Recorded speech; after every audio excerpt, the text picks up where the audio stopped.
Hi everyone, Zane here with our weekly American cinema update. So this week we are talking about the 1930s. This was before in the pre-code era, and I'll talk more about the pre-code era in a moment. But the film that we watched this week was The Public Enemy, that was released in 1931.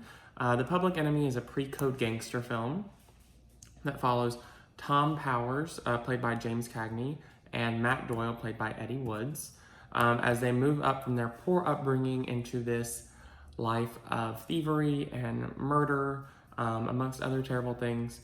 And despite their best efforts to remain close to their family and keep up this family lifestyle while being gangsters on the side, it ultimately pulls them apart. So that's just a little synopsis without too many spoilers for the film for those of you that haven't seen it yet. But that's what we're talking about today, The Public Enemy, but more so like pre-code film and the gangster genre. So pre-code, so whenever I was talking about The Public Enemy as a pre-code gangster film, so the code is the Hays Code, or the Motion Picture Production Code, that was written by Mr. Hays, and it was a moral standard for how films could be made during this time period, and that came into power around 1934. I say power, it's all business. There was a little bit of like a cultural, ethnic conflict.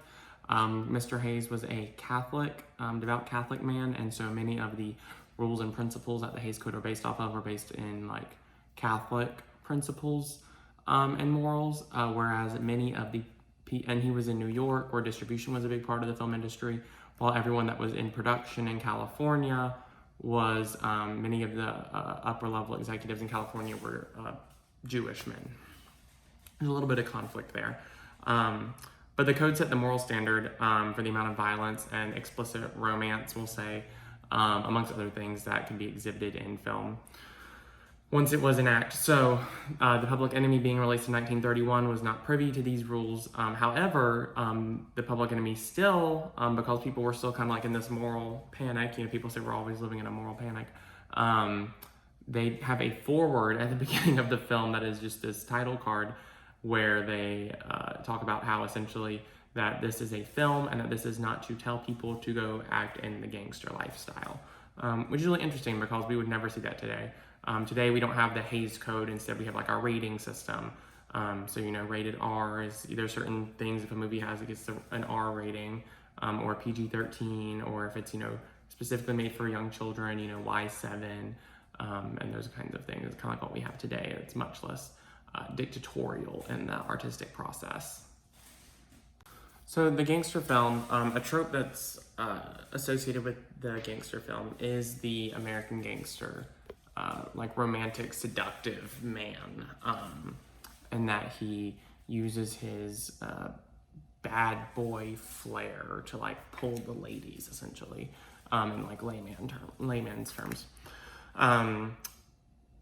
In The Public Enemy, James Cagney character's Tom Powers is based on, it was a little bit unclear for me, as I'm recalling, if he was actually Irish. They explicitly said he was Irish, but his character was based on an Irish immigrant.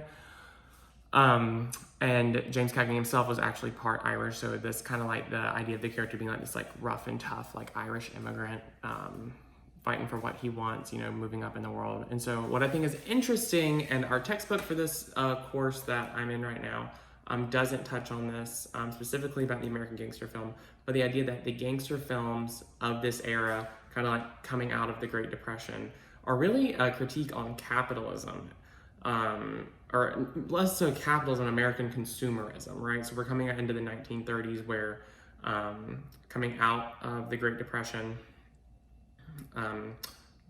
and World War I, and getting ready for World War II. So in that era, and the notion of consumerism, we know that World War II, looking ahead to the 40s, was so obsessed with consumerism once the men were overseas and the women went into the factories and whatnot. But right before that, post-Great Depression, consumerism, if we think about the American gangster film as this psychological internal desire that I want to, as a viewer, that I would want to see this, that someone is destroying and dismantling these institutions for monetary gains, as well as power gains, whenever so many Americans during this time period did not have money and did not have power, or were coming out of that era of the Great Depression where they were so used to like a decade, especially older folks, of not having any money and not having any power. So I think that would be a great argument as to why gangster films were so popular. And then we get into the pre-code era and the ideals of like morality and cinema and visual, like media effects, essentially. I think it's a little bit messy, but I do think that the idea of American consumerism, the gangster film being a critique and also just a response, more so than anything, of in one part capitalism, yes, and in the other part, a desire for American consumerism, and kind of like this precursor to what becomes like the 1940s, and then in the 1950s, the idea of like the American dream and the American gangster film, kind of like pre-code era, has its mark in this trajectory of how we get to that point. So The Public Enemy serves as a great exemplar of the American gangster film. And it in itself and all of its technical prowess and whatnot is amazing. However, what I wanted to focus on today was more so the genre of the gangster film and how that fit into the time period and its contextual meaning, and some of the character tropes and how those fit in there. That's what I was more concerned about today, and I think we took away a lot of cool things. It wasn't until after I watched the film and I started thinking and digesting it and writing what I wanted to say for this blog, like I thought about the idea of American consumerism, but I think that would be a very interesting topic to explore, and a future paper would be consumerism, capitalism, post-Depression era, and the American gangster film. All right, thanks guys.